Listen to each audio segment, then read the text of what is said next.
All right, let's dive into John Carpenter's In the Mouth of Madness. This film where an insurance investigator is looking for a missing horror writer and kind of stumbles into, well, let's just say reality, takes a bit of a detour. Yeah. It's really fascinating, this movie. It takes that missing person thing you see everywhere and turns it into this whole exploration of like what we believe and how we see things. Right. The main guy, John Trent, he starts out totally cynical, right? Yeah. Doesn't believe in any of the supernatural stuff. But the deeper he gets into this Sutter Cane case, the more he has to face these things that just completely challenge his whole worldview. It's like one of those nightmares where you know something's off, but you just can't put your finger on it. Exactly. It messes with your head. Yeah. Makes you wonder what's real and what's just Cain's crazy imagination. Exactly. You know, Carpenter is a master at using these techniques you see in, like, surrealist films. Yeah. Those distorted visuals, those shifting points of view, that whole dream logic, it all adds up to this feeling of, whoa, where am I? And you get pulled into Trent's head, you know? You're seeing the world through his eyes as he starts to lose it.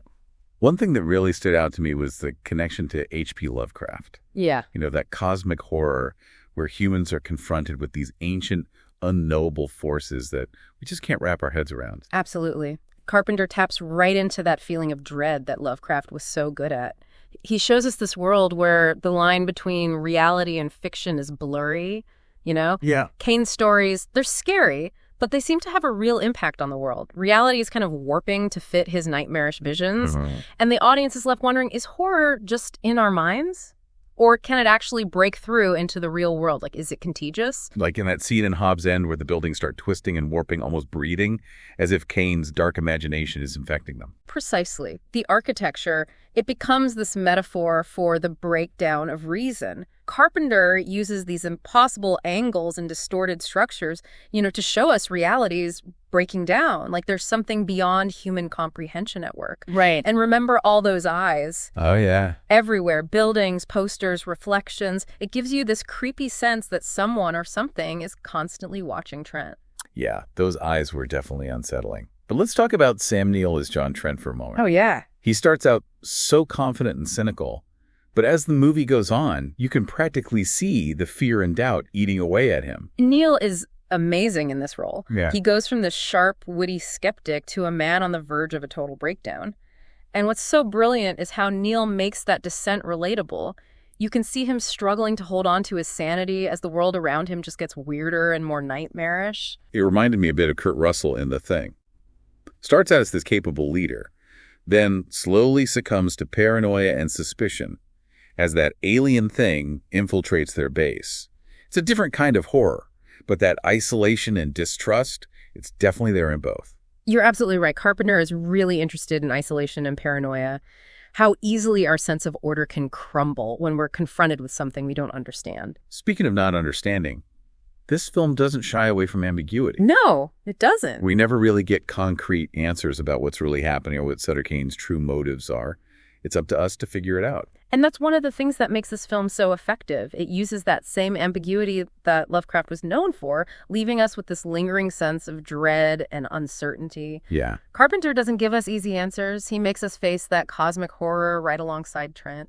It's like the film is saying the scariest monsters are the ones we can't understand, the ones that live in the dark corners of our imaginations.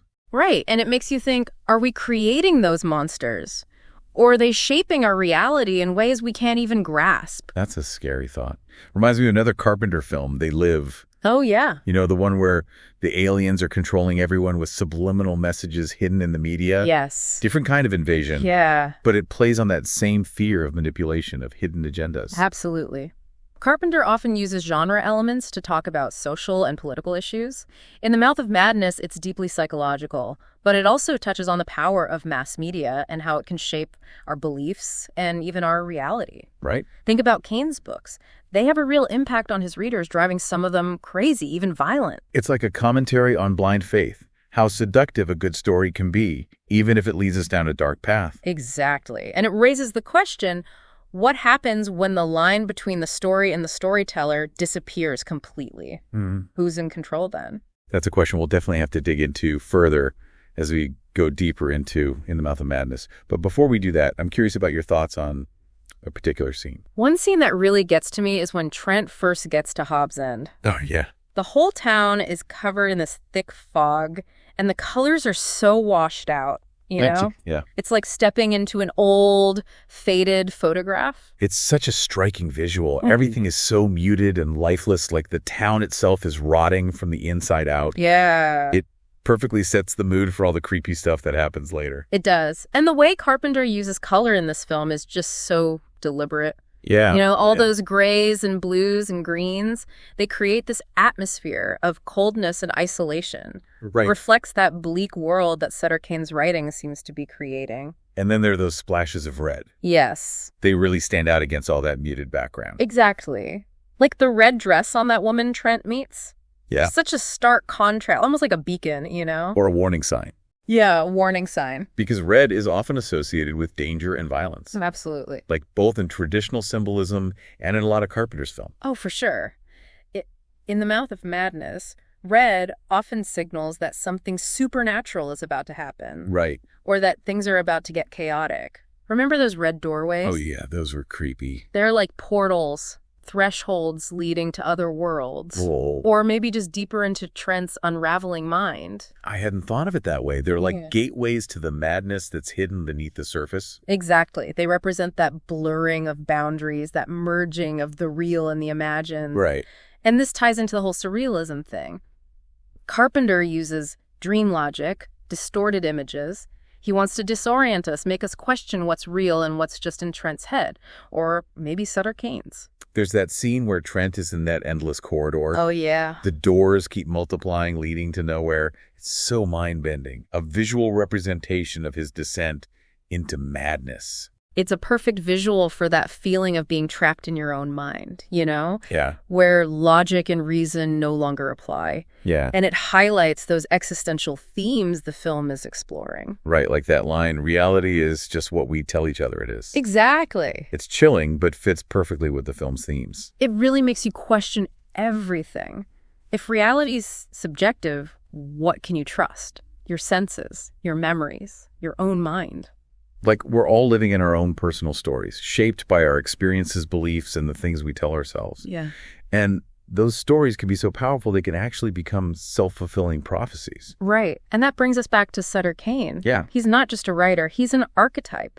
The artist whose creations actually impact the world. He represents that power of storytelling. Right. But with Cane, that power has become corrupted, twisted into something really monstrous. Like he's tapping into some primal fear, something beyond our understanding.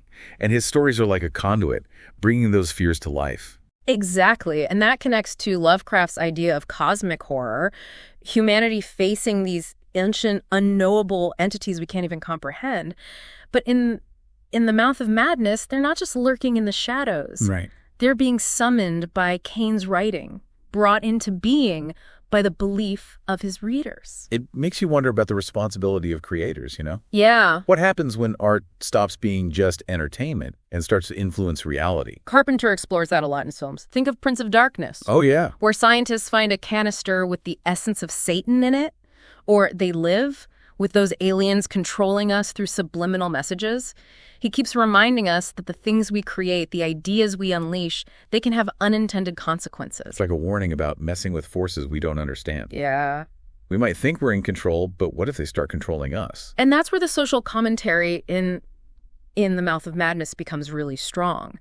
It critiques mass media and how it can manipulate our thoughts and beliefs, even our perception of reality. Like Cane's publisher, Yeah. they're willing to exploit his work for profit, even knowing it's dangerous. It reflects how we can prioritize entertainment and hype over truth and responsibility. Absolutely. And that's even more relevant today with fake news and social media manipulation.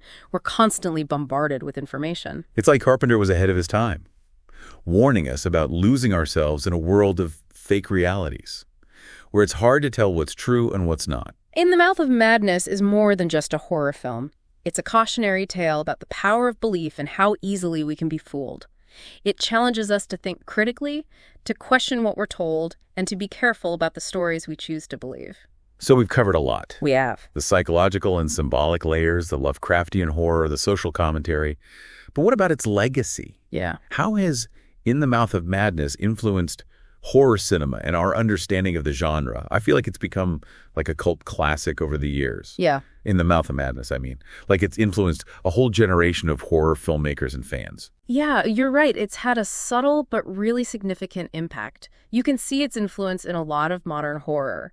The idea of reality being like this fluid thing, the unreliable narrator, the blurring of fiction and reality, those elements are everywhere now. Yeah, it's true. I'm thinking of films like The Blair Witch Project and Paranormal Activity. Oh, yeah. That found footage style and shaky camera work, they make it feel so real. You can't tell what's staged and what's, supposedly real. And like in The Mouth of Madness, they play on that fear of the unknown. Right. Like there's something sinister lurking just outside the frame, just out of sight. Yeah. And they leave a lot to your imagination, forcing you to fill in the blanks with your own fears. It's interesting how those films mess with our sense of belief. They do. We're so much more disturbed by something that feels real, something that could actually happen. Right. And Carpenter is a master at that, Absolutely. He makes the supernatural feel grounded in reality, which makes the descent into madness that much more disturbing.